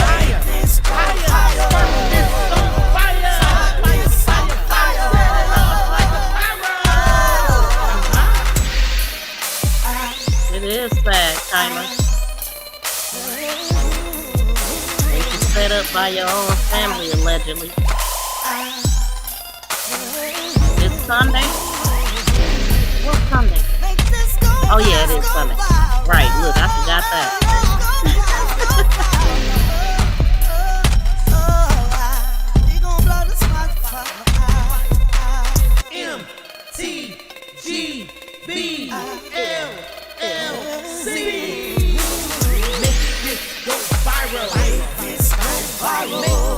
Oh shoot, gotta go, y'all.